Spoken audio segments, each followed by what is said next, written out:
আবারও বড়সড় ভাঙন জয়নগরে। সিপিআইএম, কংগ্রেস, এসইউসিআই এর নেতৃত্ব সহ 500 জন কর্মী সমর্থক যোগ দিল তৃণমূল কংগ্রেসে।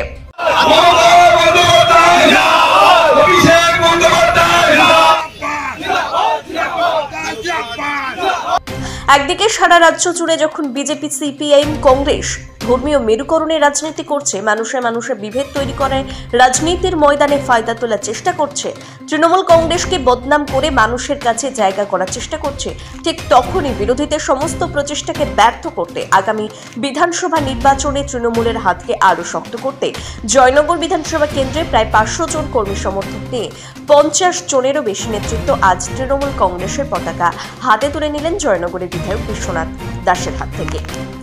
জয়নগরের সিপিআইএম, কংগ্রেস ও এসইউসিআই থেকে প্রায় 500 জন তৃণমূলে যোগদান করেন। উত্তর দুর্গাপুর অঞ্চল তৃণমূল কংগ্রেসের ডাকে দুর্গাপুর মোড়ে এই যোগদান পর্ব অনুষ্ঠান হয়। সামনে 26 নির্বাচন, তার আগে এই যে দল বদল করে তৃণমূলে আসা কতটা সুবিধা হবে? দেখুন, আমার এখানে যে জিপিগুলোতে বিরোধীরা পঞ্চায়েতে প্রতিদ্বন্দ্বিতা করে জিতেছিল, আপনারা উত্তর দুর্গাপুরে দেখেছেন আজকে দলে জয়েন করছেন। আগামী 26 তারিখে আপনারা দেখতে পাবেন যে মাহরি অঞ্চলে সেখানে ফাইট হয় বিজেপি ভার্সেস তৃণমূল। সেখানে বিজেপির প্রায় 8 জন মেম্বার আছে, তার মধ্যে 1 জন মারা গিয়েছে, 7 জন আছে। আগামী 26 তারিখে সেই বিজেপির জনপ্রতিনিধি পঞ্চায়েতে বর্তমানে তার মধ্যে 3 জন তারা দলে জয়েন করবে। ভেবে নিয়েছেন যে এই রাজ্যের উন্নয়ন যে করছে, এই বিধানসভার উন্নয়ন যে করছে, তার স্বার্থে আমরা আগামী দিন থেকে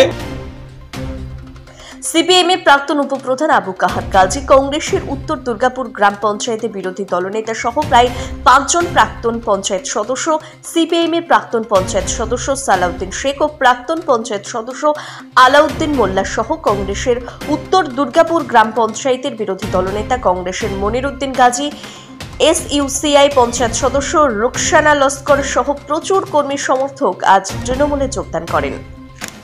উপস্থিত ছিলেন দক্ষিণ 24 পরগনা জেলা পরিষদের সদস্য বন্দনা লস্কর, দক্ষিণ 24 পরগনা জয় হিন্দ বাহিনীর সহ সভাপতি রাজু লস্কর, ব্লক সভাপতি তুহিন বিশ্বাস, যুব তৃণমূল কংগ্রেসের সভাপতি শামীম আহমেদ আলী, তৃণমূল যুব নেতা আরিফ আহমেদ সহ একাধিক নেতৃত্ব।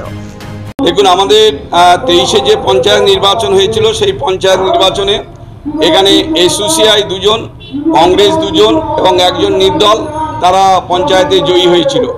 আমাদের এখানে যে পঞ্চায়েত নির্বাচন হয়েছিল, সমস্ত দল তারা নির্বাচনে প্রতিদ্বন্দ্বিতা করেছিল। সেক্ষেত্রে কংগ্রেস, এসইউসিআই এবং নির্দল তারা পেয়েছিল।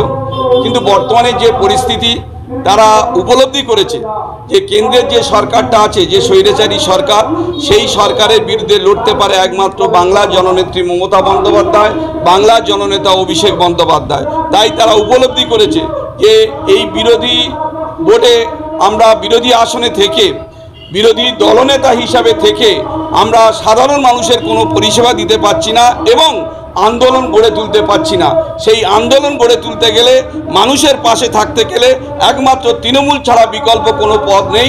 সেই চিন্তাভাবনা করে আর বর্তমানে কেন্দ্রের সরকার একের পর এক যে কালা আইন জারি করছে, সেই আইনের প্রতিবাদে আজকে তারা চিন্তাভাবনা করেছে যে আমরা তৃণমূলের পতাকা তলে, মমতা বন্দ্যোপাধ্যায়ের পতাকা তলে এসে আবার জনমুখী উন্নয়নে সামিল হওয়ার স্বার্থে তারা এবং বৃহত্তর আন্দোলনের স্বার্থে আজকে তারা তৃণমূলের পতাকা নিয়ে আগামী দিন লড়াই করার মানসিকতা নিয়েছে। এই পঞ্চায়েতে কংগ্রেসের বিরোধী দলনেতা ছিল, তিনি আজকে দলে জয়েন করেছেন। এসইউসিআইয়ের মেম্বার, তিনি আজকে দলে জয়েন করেছেন এবং এই অঞ্চলে প্রাক্তন উপপ্রধান সিপিএমের, যে 18 সালে তিনি উপপ্রধান ছিলেন, তিনি আজকে তার দলবল নিয়ে সমস্ত সিপিএমের যে সংগঠনটা তিনি ধরে রেখেছিলেন, সেই সমস্ত সিপিএমের নেতৃত্বদের নিয়ে তিনি আজকের দলে জয়েন করেছেন। প্রায় আনুমানিক 500 মতো এসইউসি, কংগ্রেস, সিপিএম সবাই মিলে প্রায় আনুমানিক 500 অধিক লোক আজকের দলে জয়েন করেছে।